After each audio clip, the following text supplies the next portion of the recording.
Tecnología Educativa Galileo presenta ¿Darwin tendría razón? ¿Tendría razón? ¿Sabías que hay millones de especies de seres vivos en nuestro planeta? Estas especies tienen muy diversas características. Son diferentes en muchas formas. Por ejemplo, el lugar en el que habitan.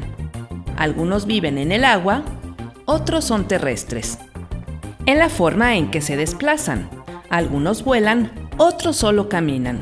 En su tamaño, algunos son grandes, otros chicos y otros microscópicos.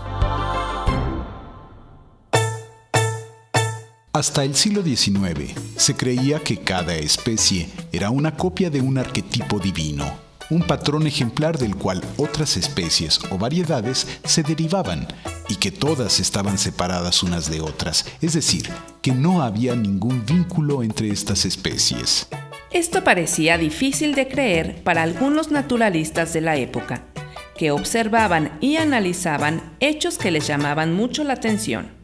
Por ejemplo, las pequeñas variaciones entre organismos de la misma especie, o el hecho de que existieran conchas de animales marinos en la cima de una montaña, o en una zona donde no había mar, o el descubrimiento de restos fósiles de animales distintos a los de la época, pero que se parecían en ciertas características a los que existían.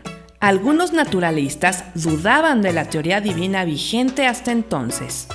Jean-Baptiste Pierre-Antoine de Monnet de Lamarck pensaba que el medio tenía un papel fundamental en las especies y hacía que se transformaran y adquirieran algunas características que heredarían a sus descendientes.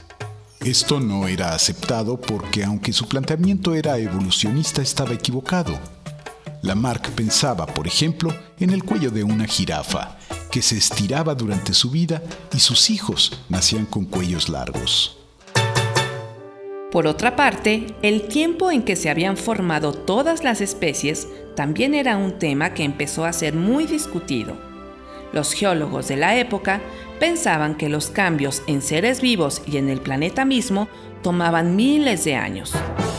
En el siglo XIX, el naturalista Charles Darwin desarrolló su teoría de la evolución, a partir de las variaciones que él observaba en las especies de diversos seres vivos, las opiniones de los geólogos y habiendo leído un ensayo de Thomas Robert Malthus, quien afirmaba que los recursos naturales no crecen de la misma forma que la población y por lo tanto podían llegar a ser insuficientes. Darwin llevó los principios que expuso Malthus a la naturaleza de una manera creativa, pensando que todas las especies compiten por espacio y por alimentos, que las variaciones favorables de los individuos se conservan y se transmiten a las nuevas generaciones, y que los individuos con características desfavorables mueren. Después de años de investigación, desarrolló su teoría de la evolución, basada en la selección natural, y que propone que los organismos más aptos son los que sobreviven. Esto explica claramente la variabilidad de las especies.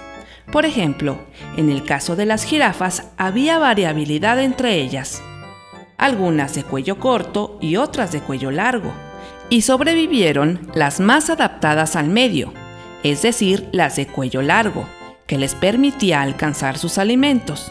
Las otras murieron y ya no tuvieron descendencia. Charles Darwin sabía que las características se transmitían de padres a hijos. Lo que no supo era cómo se transmitían estas variaciones de una generación a otra. Investiga sobre los trabajos de Mendel y descubre lo que Darwin no sabía.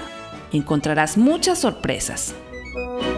Tecnología Educativa Galileo presentó ¿Darwin tendría razón? ¿Tendría razón?